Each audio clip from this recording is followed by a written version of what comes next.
All the way from PHX and PDX, it's the Bros Before Elbows Pro Wrestling Show.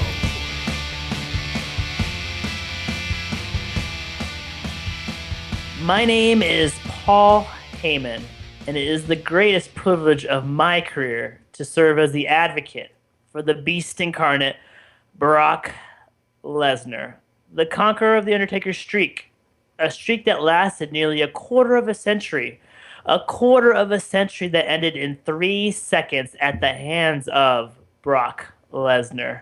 I understand how you feel, Bros Before Elbows, in shock, which shows me your lack of intelligence, because we hate to say we told you so, ladies and gentlemen, but Bros Before Elbows told you so. My client stood before you in this shirt. Here it is. Now, I know how difficult it is for you to read, but it says, eat, sleep, break the streak. And you had the temerity to doubt the strategy of the greatest manager in sports entertainment history, Paul Heyman. Or the Bros Before Elbows of the most dominant athlete in the WWE ever, Brock Lesnar. Hey, let's get one thing straight. Brock Lesnar is not here to put smiles on people's faces. Brock Lesnar is here to shock the WWE universe and put tears in the eyes of Bros Before Elbows. Oh, Oh, man. Oh, Paul man. Heyman in the studio, an advocate for Brock Lesnar. It is wild up in here, man. It's a wild Wednesday night here on the Bros Before Elbows show, episode 2.8. Technical difficulties. I had to step in the shoes of Bros, in the shoes of Paul Heyman, man. It was big shoes to fill, man. The best promo in the game now, probably. My goodness. Paul Heyman, always cutting promos, always the advocate. I should have done a shot of Fireball or something before that, man. Oh gosh. Man. Getting crazy on episode 2.8 of the Bros Before Elbows Pro Wrestling Show. We're on the carpool lane to WrestleMania 31, and we are almost there. We are it's almost at the end of the month. I think we're 28 days away, maybe 26, 27 days away. From WrestleMania, and we're on the road, and there's been some bumps, such as T-Monies. Yeah, there has been. Where has that guy been? He's been off Voxer, Theron, a.k.a. T-Monies. Was on a guest of our show back in December. Kind of disappeared like Crow Sting for a little bit. Then he pops up back with a new cell phone number and then dropping Voxer messages throughout this show. But I've not heard from him in a bit, so I don't know what's going on with that guy. He did propose a question during the major rant. What was the question? That was on the website. By the way, the website is www.brosbefore4elbows.com. But on our website and that promo, He asks El Automobile Uh-huh. a question. Question of the day. It really is the question of the day, and we actually should use it as the question of the day. He wants El Automobile to manage T-Monies. Is that a question? Wait, that would be. Wait, wouldn't that be like a double turn? What would that be? I don't know, man. I'm at a crossroads, dude. Does El Automobile side with T-Monies and help manage the stud stable, or should I not, dude? I don't know, man. I don't know, dude. He's pretty convincing, dude. He's sly, man. What would Total Betty Good think of this, though? Would she turn on you? She gonna hit you for a low blow and then run out? I don't know, man. That's a great question. There's a lot of questions today. There's a lot of questions. There's a lot building up in this Bros Before Elbows universe. It is, man. It's a universe within the universe, and there's the storylines taking us all the way to WrestleMania, I think. I don't know. It might be culminate one day. Oh, crazy. Crazy. You want to know what's crazy? What's crazy? What's going on? Our sponsors, man. Our sponsors are crazy, and that's you, the listener and the friend of the show. Mm-hmm. What's the best way to support the show? You want to know how? How do you support the show? I'm going to tell you. Okay. You post about it. There you go. Yeah, you post about it on Facebook, and you tweet it out on Twitter. The power of social media. Yeah, that's the best way to support our show. Is say, hey, tell a friend, tell an enemy, tell someone who's coughing. Just say, hey, man, God bless you, and hey, have you heard of the Bros Before Elbow show? The Bros Before Elbows pro wrestling show. Exactly, the pro wrestling. Don't listen to the Bros for Elbows show. Listen to the pro wrestling show. Absolutely. That way you know. Yeah, what the show is about. That is the best way to support the show. So what's going on in wrestling, man? I had a big old ROH card. Our last show, we completely forgot about NXT, and we completely skipped out on it. We completely forgot about one of the best NXT shows.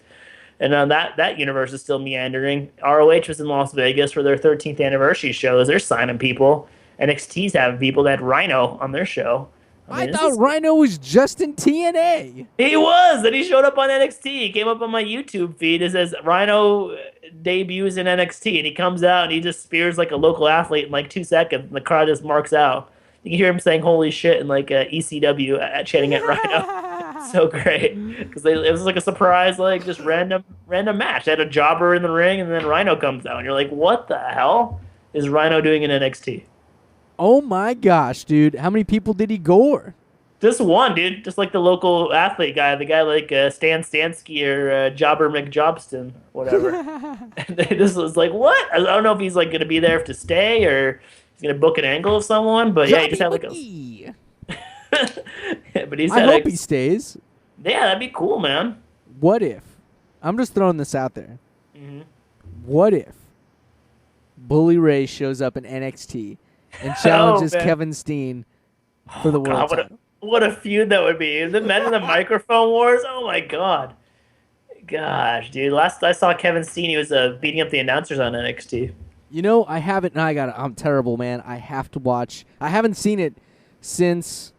Well, I missed the episode after Rival, and then I saw I think last week's episode, or not yesterday. Maybe it was last night's episode. Shoot. Yeah, it's recording tonight, and there's tonight. That's right. Tonight's Wednesday. Yeah, I catch up on YouTube, man, because they usually for every episode they put out three 3 or 4 minute YouTube videos, and I just watch those, and that's how I've been catching up. Because yeah, I watched the whole like little mini like pay-per-view event, and then after that I haven't really been keeping up as well as I should. Yeah, I just watched it on the network. Yeah, no.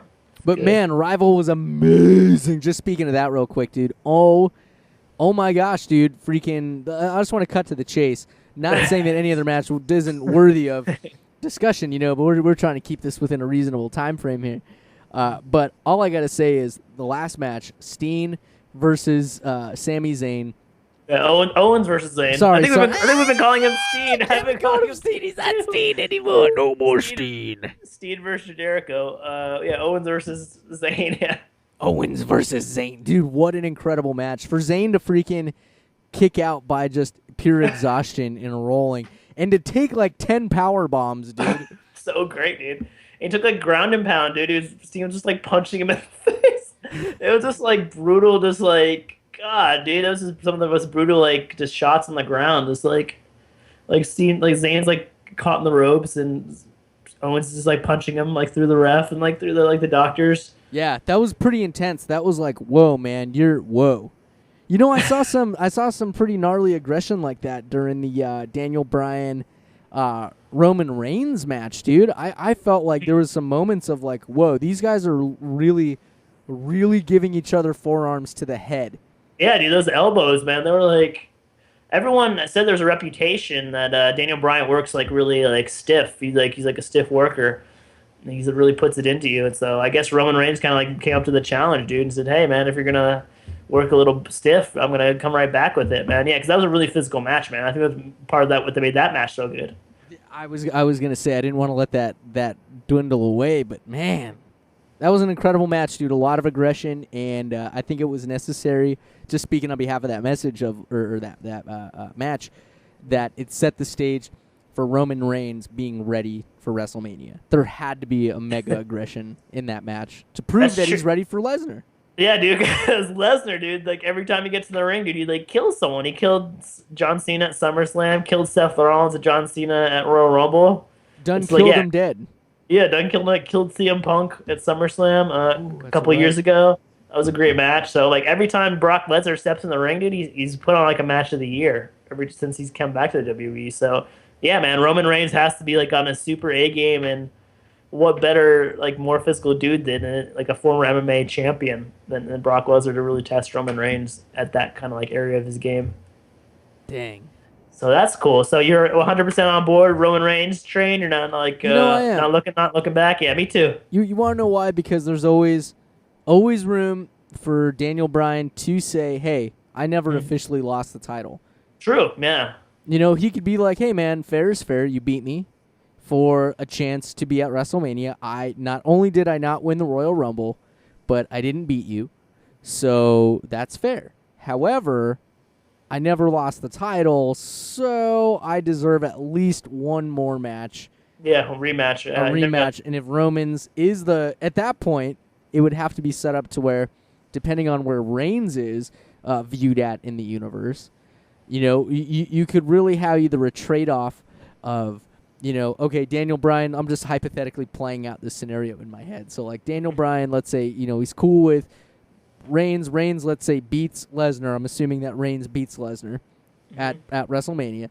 And then you can bring Daniel Bryan in against Roman Reigns. And at that point, depending on how cool Reigns is, determines whether or not he actually keeps the title or loses it to Daniel Bryan. So it's really kind of a shuffle of, okay, well, we can't really go wrong if Reigns is a hit and keep him as the champ, and fine, we squash the Daniel Bryan thing, people are over it.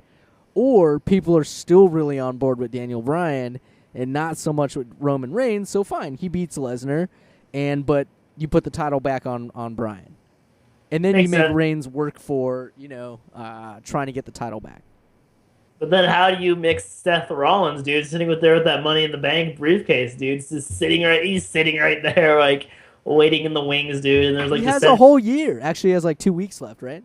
Yeah, he's got till July. Yeah, I think he's got till the next Money in the Bank pay-per-view. But yeah. So I mean, that's they could roll it out till that long. Why not? Why not make Mr. Money in the Bank its own gimmick in itself? Yeah. Well, yeah. And then pivot back to your Kevin Owens point. How quick do you think he's going to come up, dude? Like, is he going to be up in the next, 6 months, or is he going to be at NXT for another year? I hope he's in it for another year, dude. Nobody wants to get called up from NXT at this point. NXT is like, you don't want to go to WWE. You're not going to get the time, dude. You're not going to get the FaceTime you need. Hey, Rusev made it work. That's true, man. But even then, he kicked freaking Cena in the pills, dude. I don't know how I feel about that. He kicked him in the pills, and then he submitted him, dude. He didn't make him tap. He kicked him in the pills, and he passed out. How can you get kicked in the pills and pass out from that, though? I'm just saying he never tapped out. True, so that has that angle. He didn't knock him out. He won by a low blow, dude. That's just, I don't know. That was a really good match, though. That was a really good match, too, dude. So I was impressed with Rusev, dude, because he another young gun who stepped up to the plate, dude. It's like Cena lost and then Daniel Bryan lost, but like Rusev and Reigns, dude, you got to give a hat tip to them, man, because they kind of stepped up against the big boys, Grabbing the brass balls. Grabbing the brass onion ring, man. It's true, man. So, crazy. So there actually is a question of the day. So we don't have to use my question. We can jump into the real question of the day. So WWE just question of the day. WWE did something called Fastlane. They had Elimination Chamber. They've had other things. I forgot other ones. I'm trying to think of random in your houses or whatever. But if you had to bring back one ECW or WCW pay-per-view from the archives, from those WWE Network archives, which one would it be? Would it be Living Dangerously from ECW? Would it be Great American Bash from WCW? Any choices you got? So think about that, and we'll answer that at the back end of the show. I already know my answer. Well, you got to hold it. You got to tease it. If people give your answer right now, people are going to stop listening to the podcast. Unsubscribe instantly. No, I gave the answer.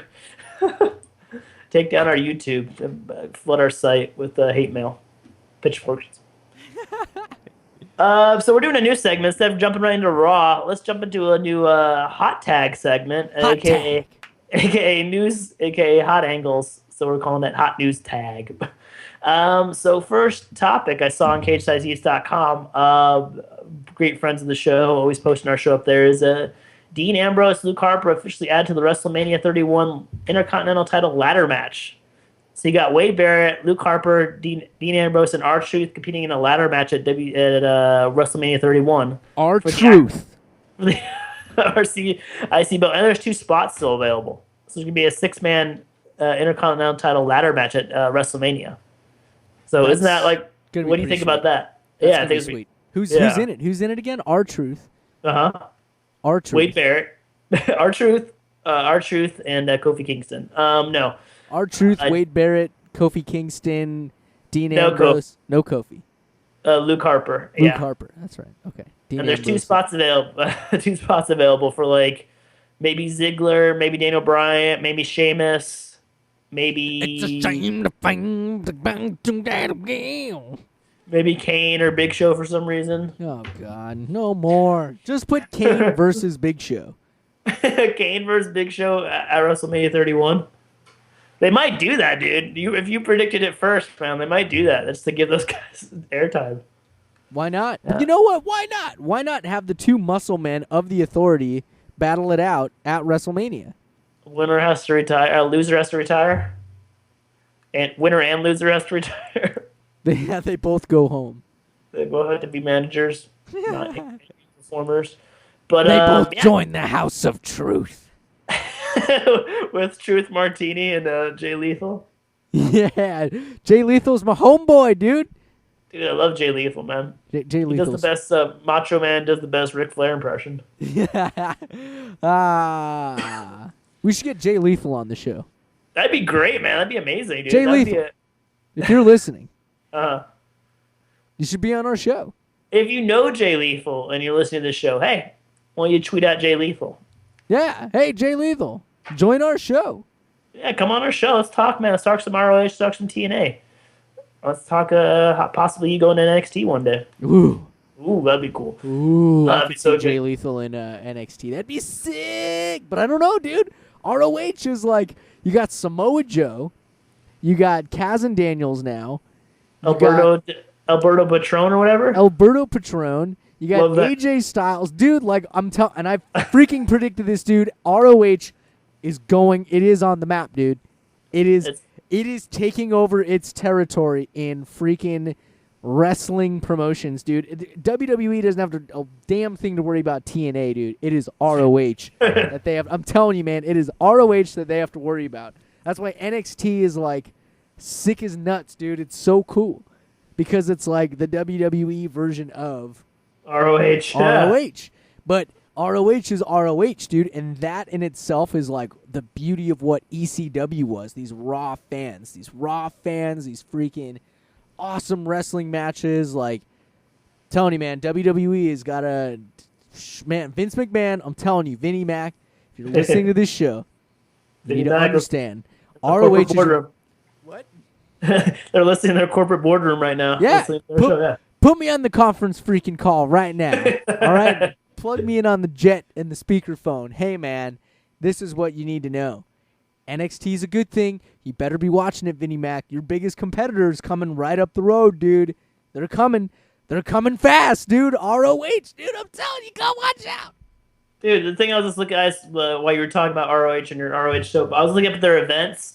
So they just had an event in Las Vegas, their 13th anniversary show. So they're getting closer to the West Coast. So they went to Baltimore. Then they're going to Baltimore. Then they're going to Milwaukee, Wisconsin. Okay. Then they're going to Chicago.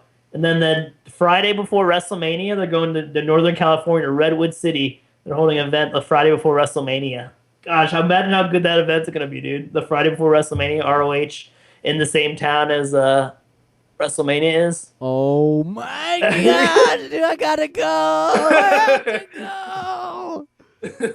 Oh my God. So I guess they do that because the Hall of Fame's on Saturday night, WrestleMania is on Sunday night, and ROH is on Friday night.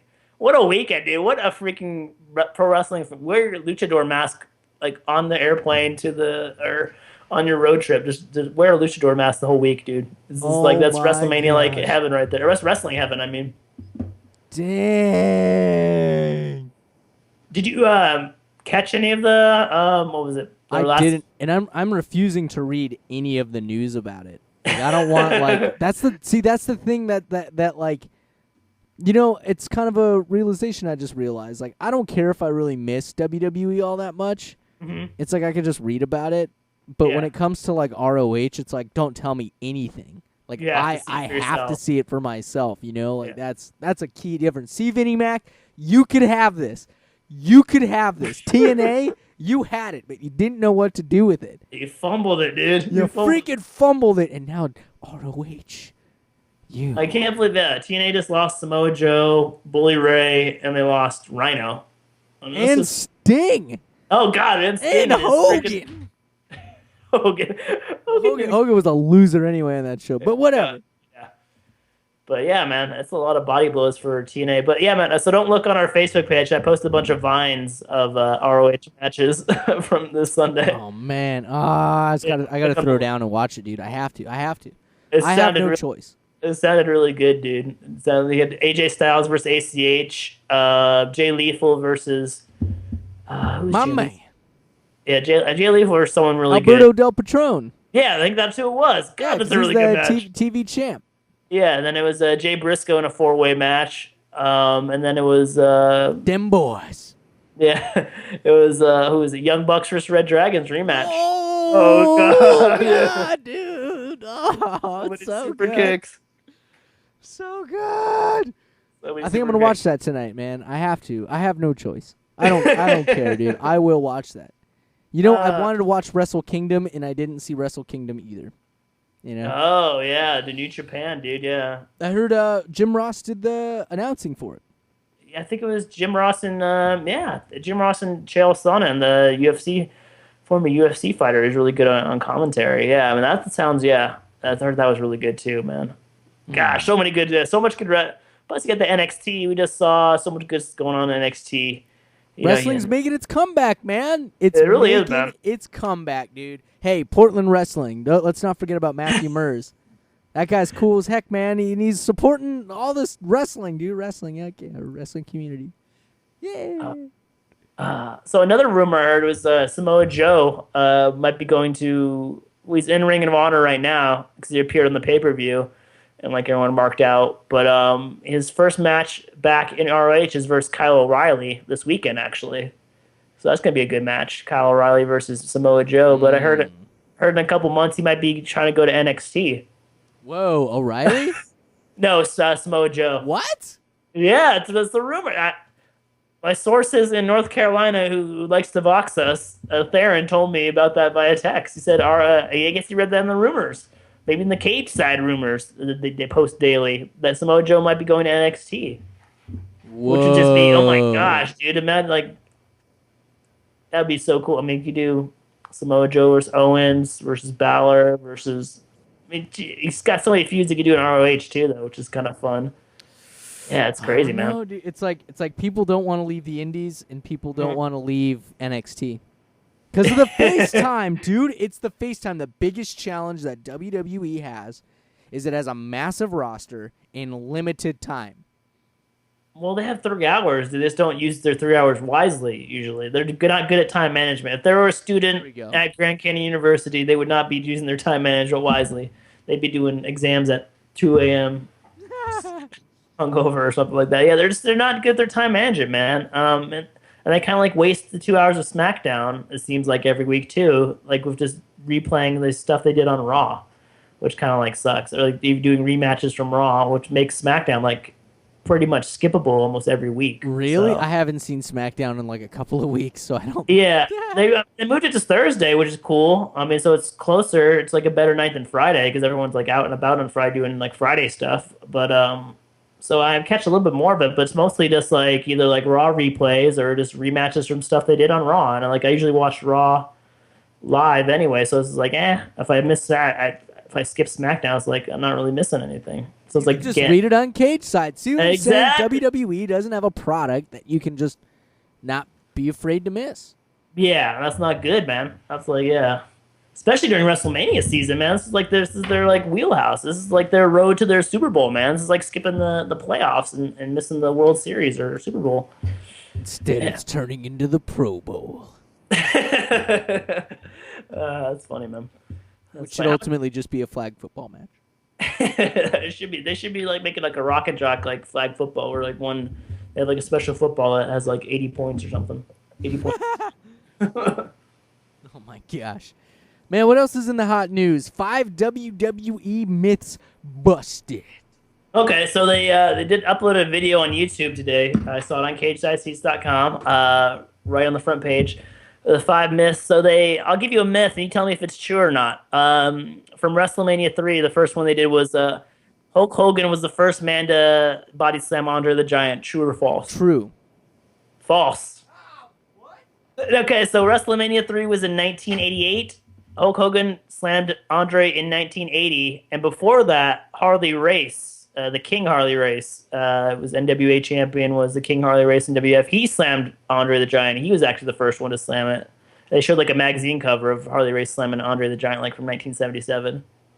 So busted. Okay, so crazy, right? Yeah, but yeah, they even had like footage of like in a young Hulk Hogan slamming like a young Andre the Giant from 1980, and it was just like super weird. It was, they both look super young, and it was like they had like an event like at a baseball stadium, and it had like grainy video of Hogan slamming Andre, which actually was a better slam than they did on WrestleMania 3, which like Andre got some more air under him. But another myth was GTV. Do you remember GTV from the Attitude Era? It was like black and white footage. It'd always catch people like picking their nose, or, like making out people, or people beating people up in the bathroom. It's called GTV. I think so. You kind of vaguely remember. Everyone thought it was Gold Dust TV. Do you? Oh, you remember it now? Yeah. True. They never revealed who it was though. They just stopped like doing it one day. Do you remember? So true or false? Is GTV Gold Dust TV? I don't think they ever resolved it. No, but do you think Oh, they asked? No, yeah, no, I don't think it was. They were. There's no way in a million years you guessed who, because it was Vince Russo's idea. So they interviewed Vince Russo for like the video or for some video, and then he revealed who it was. I'll give you like, just name 5 people, and there's no way you'll get it. Goldberg. No. Chris Jericho. No. Dean Malenko. No. 2 more. Rey Mysterio Jr. No. The Yeti. Tom Green. Vince Russo wrote the GTV for Tom Green because WWF and MTV were close back then. Tom freaking Green. Vince Russo is an idiot. What? He's an idiot. He said the man behind GTV was supposed to be Tom Green. And for what purpose? Just I have no. He caught freaking Mark Henry sleeping with like the Fabulous Moolah or whatever or something. It was just like all that random crap, like Val Venus cheating on someone, and it's just like, yeah, that's what he wrote it for because he was a big fan of Vince Russo was a big fan of Tom Green. And how is that supposed to play into anything? WWF was pretty like silly back then, dude.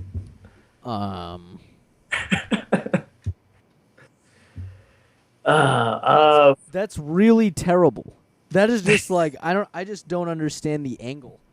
It was that's why they never did. I think Vince Russo got fired from WWF back then and went to WCW before they could finish the angle. Maybe that's why. And then when they saw what the result was, maybe they just kind of scrapped it and kind of swept it under the rug. Okay, I remember another good myth they had in there. There was 2 Ultimate Warriors. What? Yeah, there was a myth out there. There was just 2 Ultimate Warriors, and they showed footage of like Hulk Hogan from 1995 announcing that there's going to be like an Ultimate like partner that's going to come help him. And everyone thought it was the Ultimate Warrior, and people like remember there used to be like an internet rumor that the original Ultimate Warrior died and they replaced him with the new Ultimate Warrior. Is that like Paul McCartney's dead and there's really a second Paul McCartney? Yeah, it's kind of like that. Like Tupac's not like dead, or yeah, like Elvis is still alive. It was one of those kind of rumors, but it was like before the internet, so it was just like one guy doing but that's false.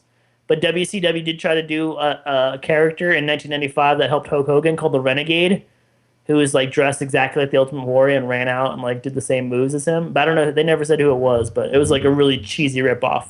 It was like, really? I gotta look up. Hang on, I gotta find a picture of the Renegade. Yeah, like go like Google the Renegade from WCW and you'll see. It was like when It was before the NWO. It was 1995. NWO didn't come around until 1996. And WCW was like in this really like cheesy phase, like having RoboCop, Alpha Sting, like Hulk Hogan, like trying to revitalize Hulkamania, the Dungeon of Doom with like the Yeti and the Giant being Andre the Giant's son, and like having monster truck battles as pay-per-view main events. They were just doing like a lot of stupid stuff before they like kind of struck gold with the NWO. But yeah, if you Google the Renegade WCW, maybe he'll be the cover photo for This is this is garbage. Who is this guy? They never say. I don't know if who they say it was, or maybe they'll say on Wikipedia or something. But yeah, it's like a blatant rip What off. a rip! Yeah, this is a complete rip off, dude. It's like, what, WCW, what the hell were you thinking? Oh my gosh, come on. But you know what? We still see it today. You know what I mean? Like, for all of like 2012 or 2013 with TNA was all freaking rip-offs of WWE. Yeah, they did a lot with like the AJ Styles and like did some of the Aces and Eights. I guess, yeah. Whatever. Either way. Hey, what we should do is we should take a break. True. And then when we get back from our break, we'll actually talk about some Raw recap, and then we'll take it wherever we damn well please. Because we're the Bros Before Elbows Pro Wrestling Show. We'll be right back. Thanks for listening to the Bros Before Elbows Pro Wrestling Show. You can find us on the web at Automobile. Tommy guns included. You guys wonder why I keep getting in when you don't want me in? You wonder why Hollywood T-Money's is the next big thing in the wrestling podcast world. You wonder why men from cage side seats say, give that kid a shot. For all your wrestling needs, go to CageSideSeats.com. You'll never see this evil coming. You'll never see the money coming. You'll never figure out the pipeline that gets these messages from my area in Charlotte, North Carolina, all the way across the country, up the I-10, all the way to Portland, Oregon, and PDX. It's simple, man. No remorse. I told you before, man, it's a hostile takeover. As for me, Hollywood T-Monies, I'm going to keep making money, making it rain. What the heck was that? What's going on, man? The production over there in Portland, man. What is going This is on, getting dude? big, dude. I don't know. I'm creeped out. Yeah. I'm creeped out, too. It's got some like Bray Wyatt Sting magic over there. Little higher power forces. I was interrupting our show. That's our commercial break, man. So people are supposed to know. Go get a drink. Take a pause. Go stretch your legs. Not cut promos. You know, T-Monies, I understand where you're coming from. I understand what you're trying to do. You know, Tommy Guns and I we've been running the show for a long time, for a year. From the grass, even before the grass, the soil, even before the soil, the core. You see, T-Monies, it starts with a core, and from the core rises, and it connects the roots on top to the core in the middle. You see what I'm getting at, T-Monies, is now you've crossed the line. Now you're trying to make your way into our core. Now you're trying to nuzzle your way into our stable. Well, you see, T-Monies, I'm on to this. You asked me to be your manager. You asked El Automobile if I want to stand beside you in your stud stable. But you know what? You know what, T-Monies? What you just did is the answer to your question. Suck on that, T-Monies. I ain't joining your stable. I'm staying here on the side of Bros Before Elbows. And if you want to be a heel before the squeal, you go ahead and you be my guest. But it's on now. It's on now, T-Minus. I'm coming after you. Greasing the wheels for another feud here on the Bros Before Elbow show. Back-to-back promos there, cut in succession. It's a beautiful thing. Gotta cut promos, man. It's the only way you stay alive in this business. That's true, yeah.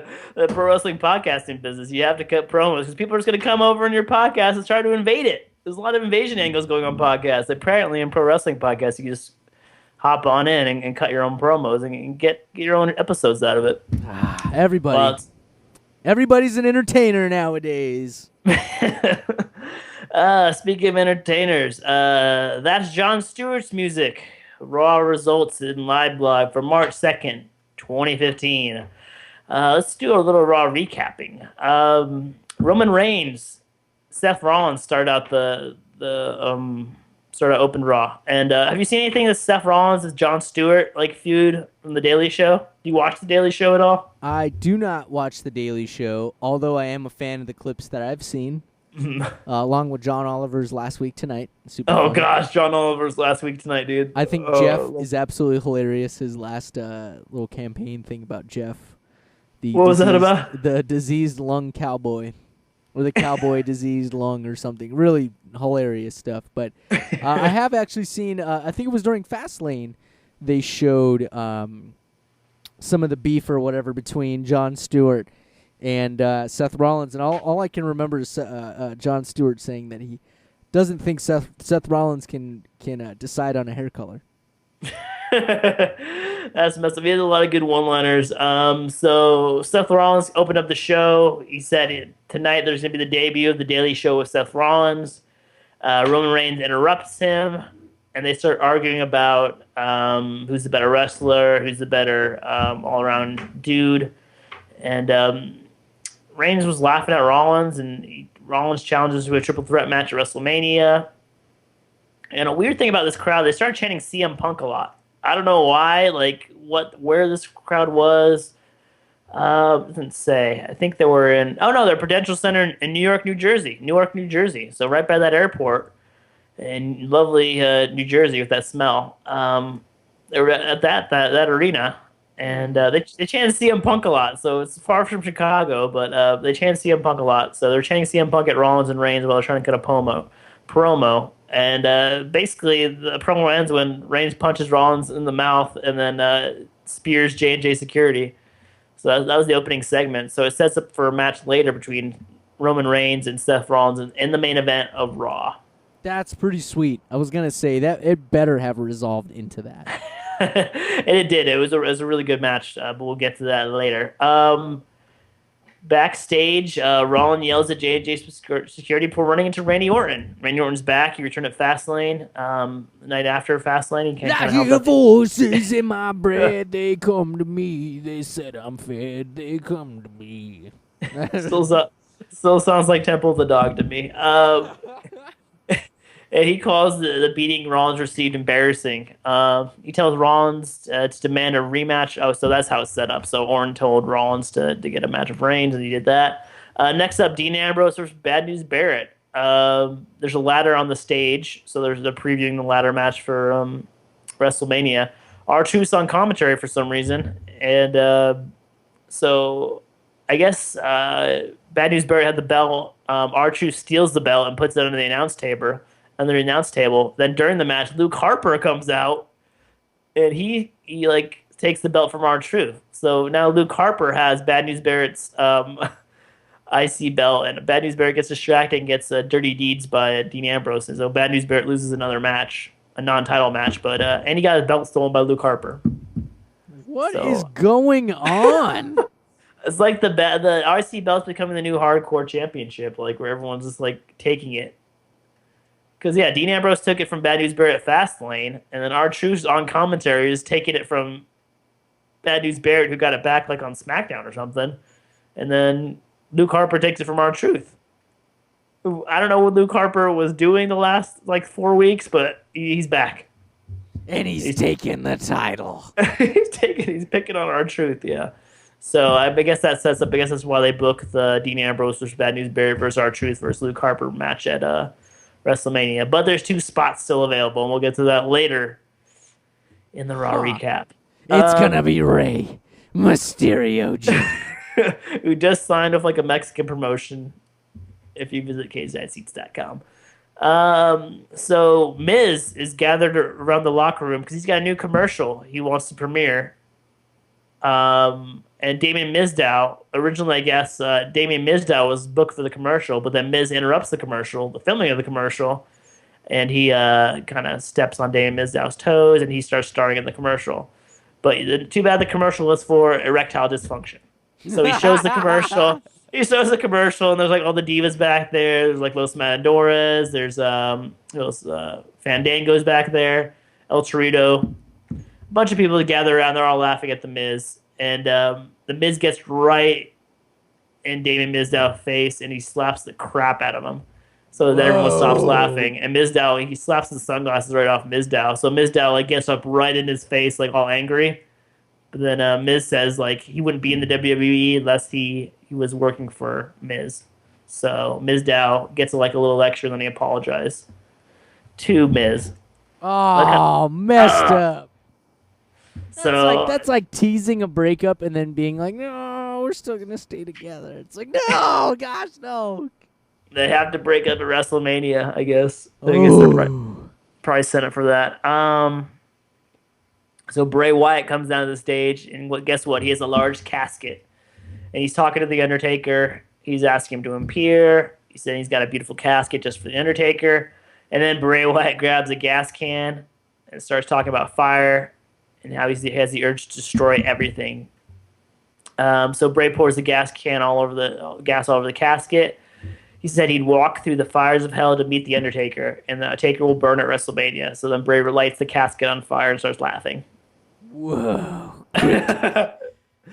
So I don't know, man. I wonder what kind of match they're gonna do. Do you think they're gonna do like a gimmick match between Wyatt and Undertaker, or do you think it's gonna be like a straight up, like they could do like we'll do like a Hell in the Cell, like an Inferno match, like a casket match? I mean, there's a lot of places they could go with Undertaker and Wyatt. Do you think they're gonna like mix it up, or are they just gonna do straight 1-on-1? They can't do an Inferno match, I don't think. Only because that'd be really hard to see at WrestleMania. Remember they did that with Kane and Bray Wyatt at SummerSlam? It was like pretty bad, I remember. Yeah. I actually totally didn't even know that happened. Yeah, it was Bray Wyatt's first match in the WWE, I think. Or maybe not his first pay-per-view match. I think he had some matches with Kofi and something like R-Truth before that. But yeah, it was like an Inferno match at SummerSlam. I think the SummerSlam where Daniel Bryan and John Cena fought for the title. Oh. So if you want to go back to the WWE Network, I think it's like the first match of the card. It's pretty weird just watching an Inferno match. I would see a coffin match or a casket match would be pretty sweet. That would be really sweet, man. Especially if he starts burning caskets like every week or messing with it. Like, I don't know, he throws a casket in like a river or something next week. Should be a Paul Bearer match.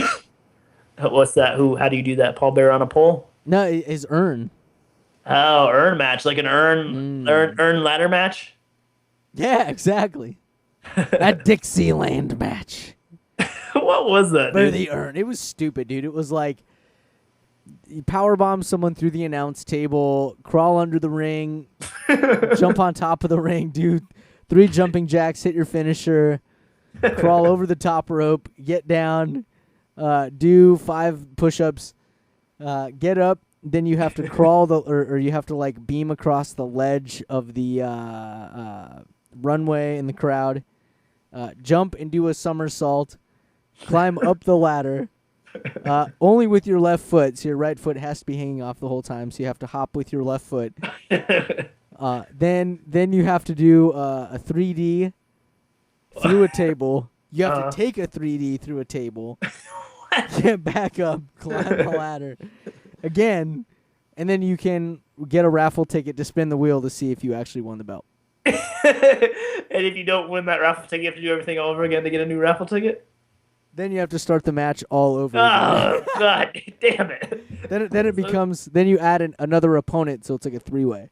So every time somebody doesn't complete it, you add another person to the match and you start it over. Everyone loves raffle tickets. Those printed out raffle tickets.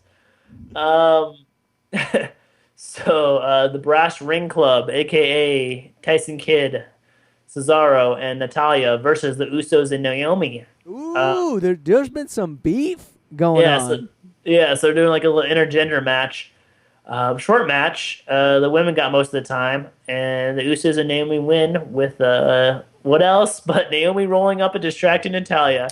The roll The up. roll up. The roll up wins. Whoever Another win- Divas match. The first diva to make the roll up her finisher is gonna like dominate the Divas division. Why? Oh my gosh. Who needs Why to hasn't take anyone that? done that? Someone should trademark. All these like have the sharpshooter and like AJ Lee has her like little flying knee. No, just do a roll up. That'd be pretty funny to announce because it's like, oh my gosh, she hit the roll up. But then if it's like somebody kicked out of it, it's like that's such a weak finisher. But it wins so many matches though. And if you steal like your finisher, oh, she stole her finisher. She did the roll up against her. That's like doing the stunner on Stone Cold. Oh my gosh, that's exactly how it should be. You know, I noticed. I don't know if anybody else noticed, but at Fastlane, the Divas match was announced as a women's championship match. No way. Are you As a serious? women's, yeah. I What's her gotta go back and look at the. What's check the her tape. face? What's her name? Was it Paige versus Nikki Bella, right? Paige versus Nikki Bella. When they were announced, it's like this match is for the women's title or the women's division or something like that. So it was announced as the women's title. It wasn't announced as the Divas Championship. And then not Paul Heyman. Michael Cole. Yeah, during the match was like, so this is for a Divas title. This is for the Divas Championship match. So yeah, I was like, oh, what are they renaming it? Like, what a slick way to do it. Yeah. But nope, it's still the Divas title. Maybe one day someone will, like throw the Divas title into like an ocean or into a lake or something, and they'll bring back the women's belt, like they brought back the White IC title. Oh, ODB should come to WWE. Oh god, man, ODB was that She's ROH. an ROH, dude. She's so with good. them boys. Them boys. Whoa. Kung Fu. Wow. Redneck Kung Fu.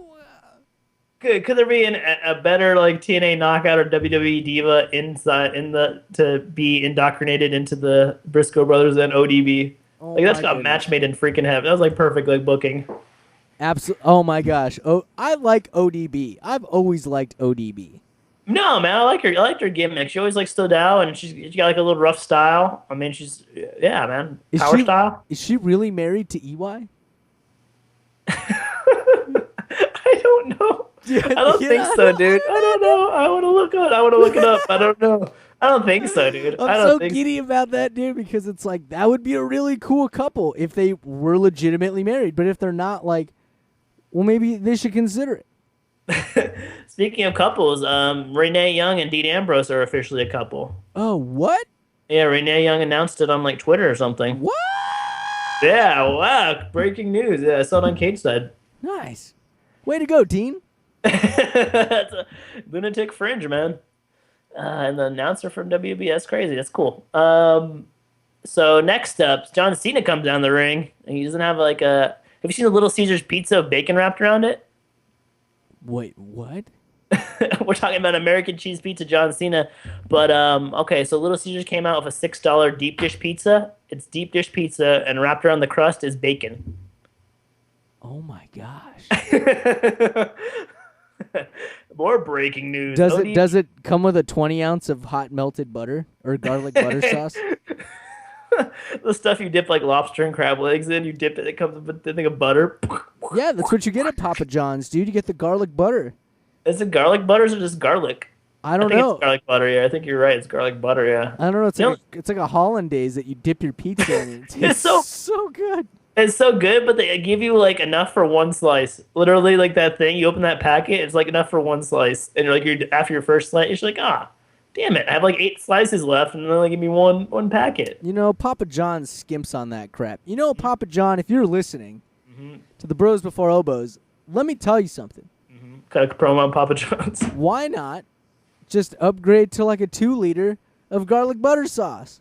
2-liter garlic. Come on, So dude. It's not much overhead, man. You're skimping on the freaking sauce.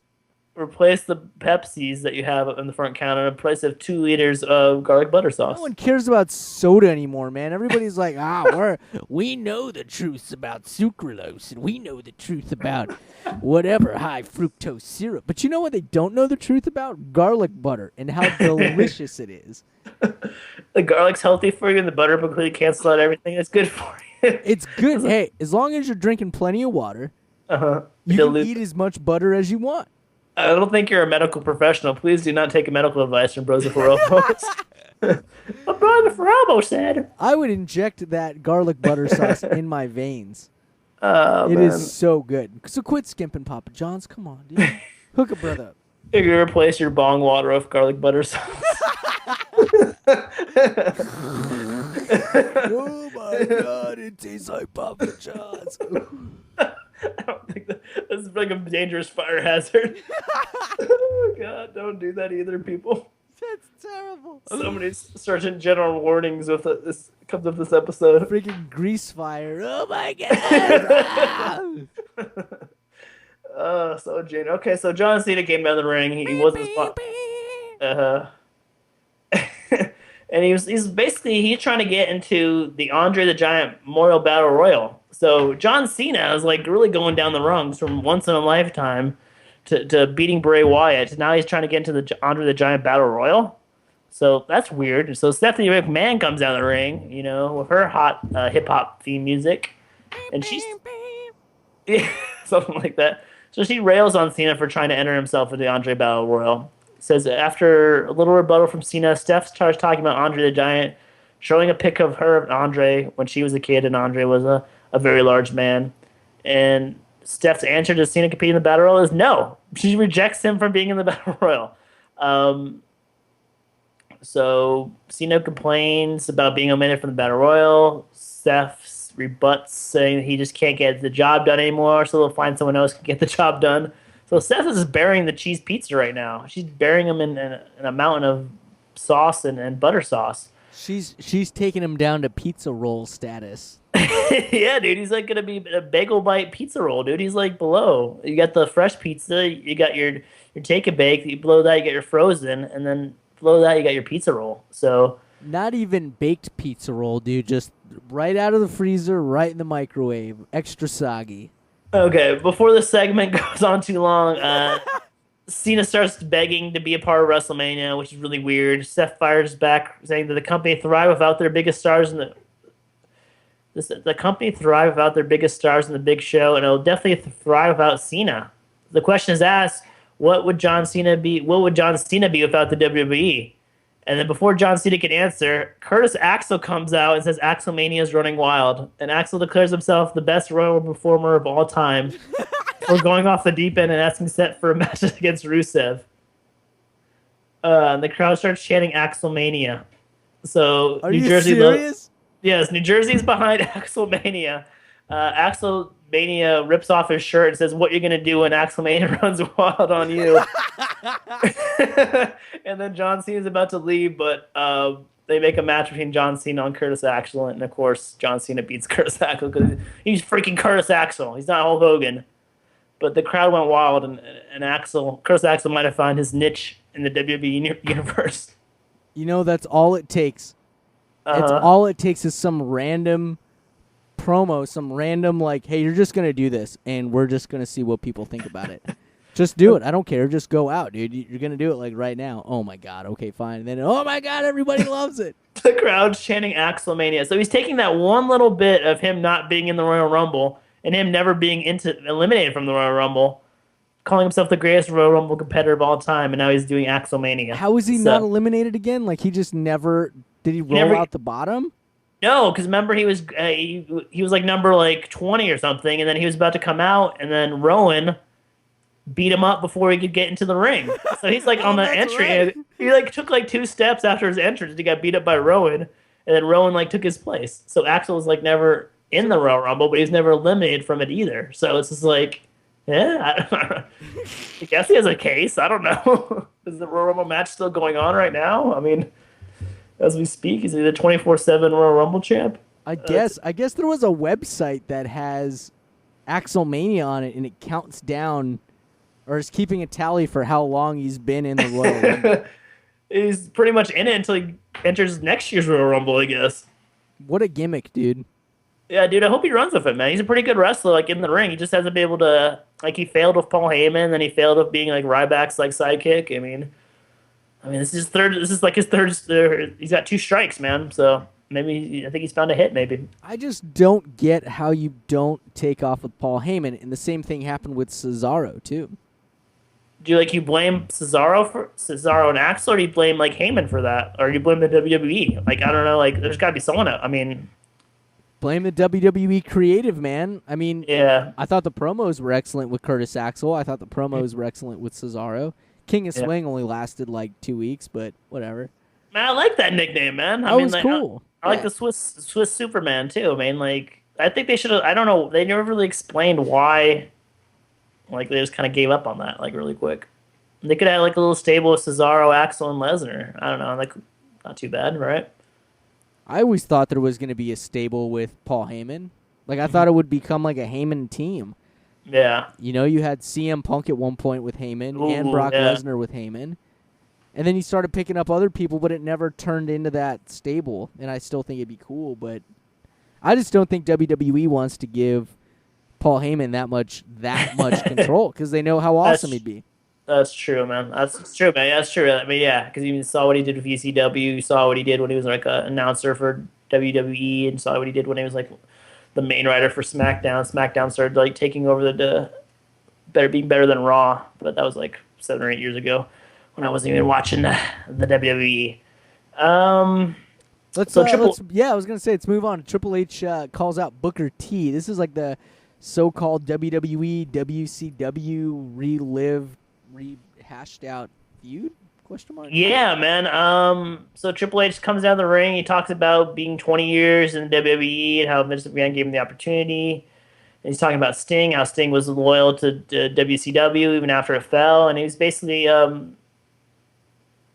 so Triple H calls Booker T, who's at the announce table, because the announcers are now Booker T, JBL, and Cole. Booker T, he asked why Sting never came to WWE, and Booker T responds that he says he knows Sting and his tendencies, and also Booker would have kept Sting from the WWE if it was Tripp's decision. So, but then Booker drops a big bombshell. No one can control Sting. If he's in the WWE, Trips has to deal with him. So Trips talking about fate and saying he can't control things. So Triple H gets kind of offended and he fires Booker T. He says, "I can't control things. I'm going to fire you, Booker T." Whoa. And Booker T's like, "What?" He gives like the worst like look. You're like, "Oh my god." February was just Black History Month, and now you're firing the Black Ring announcer the first day of March. Oh my god. That's tough, dude. So Booker looks in disbelief before he grabs his stuff, starts walking out, and he's like halfway up the ramp, and Triple H tells Booker to stop, saying he's just messing with him. And he compliments him. I said that was an example of control. Triple H has the ultimate control over Sting and WCW's legacy, and Triple H vows to end Sting at WrestleMania 31. Oh, man. Dude, Triple H is going to lose. Dude, but he's setting this up as like a big WWE/WWF versus WCW. So, like, if he loses, like, you know, WCW kind of gets a win. Like, even though it's like 14 years later and 14 years too late. But Sting needs that, dude. This is for Sting, dude. Mm-hmm. This is for Sting. Look, Undertaker has his 21-1 or whatever. It's 20-1, right? You know, Sting, like, this is an opportunity really for WCW to really be like, you know what? Fine. It's dead after Sting, right? It's dead after Sting versus Undertaker next year, WrestleMania 32, right? It's over with. WCW goes the way of the you know, freaking Dodo? Yeah, man. It goes away. You know, cool. It had its time. It's over with. Whatever. You know, but it can't end on a bad note. It has to end on a heroic note, and no better person than Sting. True, man. Triple H can fight whoever he wants. He's explained that. He's completely demonstrated that if he wants to fight whoever, whomever, whenever, he'll do that. So for him just to be like, oh, I'll just do it to Sting and then just beat him, whatever. No, let him lose to Sting. That way Sting in WCW looks awesome. WWE Network looks even better because WCW looks good, and you can only see WCW content through the WWE Network, so it's a win for them. And then, yeah, man, and then whatever. So what? Next year, the following year, Triple H fights Roman Reigns and then beats Roman Reigns. Whatever. Or he fights Daniel Bryan next year at WrestleMania and gets his win. You know. So what if what I'm getting at is, who cares if Triple H loses? It's like he can beat anybody whenever he wants to, if he wants to. So for him to take a loss, I think is more like adds to the story of like, oh, cool, the other guy looks even better. True, man. I'm just thinking about Triple H at WrestleMania, though. Like, he lost to Undertaker at WrestleMania, and then he lost to Undertaker at the WrestleMania of the Hell in a Cell. Then he lost to Daniel Bryan at WrestleMania last year. Now he's going to lose to Sting. That's like 4 WrestleMania losses in a row, dude. But that's the thing. He can afford it. Yeah, that's true. I mean, if anyone can afford it, he's like a legend. He's going to be a Hall of Famer. I mean, he's like the CEO of WWE. He can afford it, but, man, I mean, come on. I mean, you know, even though everything's, like, planned and everything, it's still got to, like, do that much pride. You think it's gonna eat at him a little bit. You think he wants to get a WrestleMania win once in a while. So you make Sting lose? Oh man, I mean, I'm saying, dude. That's why I'm saying that I'm really interested in this match because neither guy can afford a loss, really. That's why that makes me intrigued. And that's the kind of angle I'm kind of looking at. So I hope maybe they'll bring that up, because they got like 3 or 4 more Raws before WrestleMania. But so yeah, that would be a good angle. Yeah, it's a good little twist to it. So maybe they'll do that. Speaking of twists, the Divas Championship, Paige versus Nikki Bella, a rematch. Paige was about to win. Let's make it quick. Paige is about to win. Brie Bella interferes as Paige was slapping on her Scorpion crosslock submission. And then so Paige wins by DQ, so no belt change. But the Bella start beating down Paige. And then guess who comes out? But AJ Lee comes out. AJ Lee comes out and she gets a huge pop from the crowd. Everyone was marking out, and she clears the ring of the Bellas. So Paige and AJ Lee are kind of like a team by default. So it might be going with that angle. So that's kind of cool.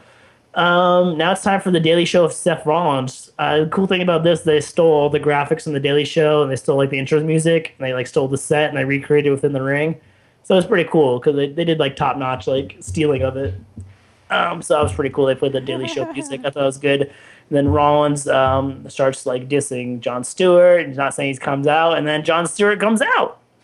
Jon Stewart's acting like himself. He makes his entrance. He says he can't even. It says Seth Rollins can't read his teleprompter. Stewart said he's there to make a fool out of a SWAT team member with stripper hair off Lady Gaga. And yeah, man, it was just a really good angle. Freaking Jon Stewart, he was talking about the smack, and it was really funny. Then Seth Rollins gets up from his desk, and he just talks about respect. And Jon Stewart's planting the seeds that the Authority doesn't have respect for Rollins, and that maybe they're not really 100% behind him. Saying the question needs to be asked: who is really competing for the title at WrestleMania? Brock Lesnar and Roman Reigns. So he's kind of planting a seed for Rollins maybe to break from the Authority, and that really pisses off Rollins. So because Jon Stewart said you can't hold on to that briefcase forever, and he was saying like he didn't earn the briefcase anyway. He's saying like Dean Ambrose should have won it at Money in the Bank because Jon Stewart was there, I guess, because he's from Boston or something. I don't know. But yeah, so Rollins is about to beat up Stewart. J&J Security's coming up. He grabs Stewart by the suit jacket, and then Randy Orton's music comes on. He comes down the ring. And then Rollins looks distracted. He looks up, and Stewart kicks Rollins right in the balls. Right in the pills. Then he gets an RKO? No, he kicks Rollins right in the... And Orton laughs and just walks away. And Stewart celebrates his victory and runs down the ramp with Randy Orton. Nice. So that was it, man. What are they going to do with Rollins? That's a great question. You know, what do you do with him? Yeah, I don't know, man. So I'm saying, yeah. So I guess, quickly, the backstage, Rollins was sulking, and Randy comes in. He says the reason he started ripping, he saved Rollins because he didn't want him to beat up Stewart because that would look bad on the WWE, and Orton like kind of saved him. So I don't know. So we don't know if Orton's with the Authority, if he's like a mole trying to like break the Authority from within, or I don't know. He's doing like two different things at two different times. So very confusing. But that's pretty much Raw. Got a couple more Raw. Paul Heyman cut a great promo for Roman Reigns, and Roman Reigns or Seth Rollins put on a really good match. I check out the highlights of that if you watch one video from last Monday. So, but let's go to our question of the day. Yeah, let's hit that up. So Bringing back a WCW pay-per-view. Or wait, no, it's bringing back any pay-per-view, right? ECW or WCW. If you want to steal one, you want to replace Elimination Chamber or Hell in the Cell or Fastlane or Night of Champions. Yeah, if you want to replace it with ECW or WCW like theme pay-per-view, which one would you choose? What was the one where they had the two rings side by side inside of a Hell in the Cell? Oh man, that was War Games. Every September, yeah. It was I think it was 4-on-4 or 5-on-5, and like it started off with like two people in the ring, and then they flip a coin, and the team that won got to send their guy in first, so it'd be 2-on-1, and there was like weapons inside there. It was pretty cool, yeah. That's freaking cool. I would do that. Yeah, man. I really want that's a really good, two rings side by side. I think they left the two rings side by side for like every match on the undercard too. They wouldn't have the cage around it, but it'd still be like a two ring match for like the whole pay-per-view. That was kind of like a wonky thing that WCW did, but it was a really cool thing that they did too. I don't know. That was the first thing that stood out in my mind. That's sweet because you get more people in the ring. Mm-hmm. You get double the action going on. Here's I don't want them to do it, but do you remember there was also they did a pay-per-view called World War III where there was 3 rings and it was 20 people in each ring. So what? 60. So they did a 60-man battle royal. I vaguely remember that. Yeah, it was 3 rings like tied in like a triangle, and they have 20 people in each ring, and there'd be just 3 battle royals going on all at one time, and then like when they get down to like 10 people, they'd congregate into one ring. Whoa. It was really weird. I think they had it like the same month WWE had or WWF had Royal Rumble. Oh, got it. So there's like, and I think later they do like the winner of it would get a title shot. I think Kevin Nash won it one year, but yeah, it was interesting. But yeah, 60 warriors, 3 rings, 1 survivor was their like tagline for it. Oh my gosh. They ran it from November, and they did it from 95 until 98. So weird. It was weird. Yeah, it was weird. I'd go either that or I'd go probably WCW pay-per-view, like Halloween Havoc. I always thought that was really cool. Yeah. It was super cheesy, dude, but as a kid, you love Halloween, and like they incorporated it into like a wrestling like theme. And it was Halloween Havoc, and it was every October, and it kind of like meant something. Kind of like how the Great American Bash every July, it was kind of around July 4th. So at least WCW had like those things going for it. They had some good pay-per-view names, and yeah, Halloween Havoc. If they incorporate that into WWE, I don't think it would hurt at all. See, that's what they need, man. Those gimmicky things, but they need to keep. They need to stick to it, man. Yeah, true. Yeah, I think I agree, man. I was trying to find some pictures of World War III WCW. Pretty crazy stuff, but man, that's just crazy. So many cool pay-per-views that aren't in existence anymore, but could easily be swapped in and out. Yeah, you just swapped in and out. It's cool watching them on the W Network too, seeing how like some of the thinking behind. I was doing another thing where I'm like watching like a year of like pay-per-views, except I'm doing like only like 4 from a year, like the 4 majors. So I do like Survivor Series, Royal Rumble, SummerSlam, nice. WrestleMania. So I was trying to right now I'm on 1991. And I think I was gonna do WCW 97 and watch like 4 pay-per-views. So you kind of get like a general idea of like what the story was for that year. So I'm doing 1991 right now, where like Ric Flair makes his debut in WWF, and like everyone's freaking out. It's great. So that's pretty. Yeah, he brought, dude. Yeah, so that's my little thing right now. So all right, man, good show. Yeah, great show. In fact, I just want to shout out to our sponsors one more time. Our sponsors are you, the listener of the show. Hey, seriously, best way to support us and the show. Post about it. Word of mouth. Seriously, it's not too much to ask. Mm-hmm. So, hey, post it on Facebook. Post it on Twitter. And, hey, tell your friends. Woo! Yeah, tell your friends, tell your enemies. comment on our YouTube, comment on our Cage Side Seats post too as well. Love seeing that. So thanks for the support, man. It's really fun doing this, and we're almost to WrestleMania, so exciting stuff. Coming after you, T Monies. I hope you know. El Automobile is not back down. Watch your back, T-Monies. Elbow drops coming for you. The Bros Before Elbows Pro Wrestling Show is an AC Rocket Ship production.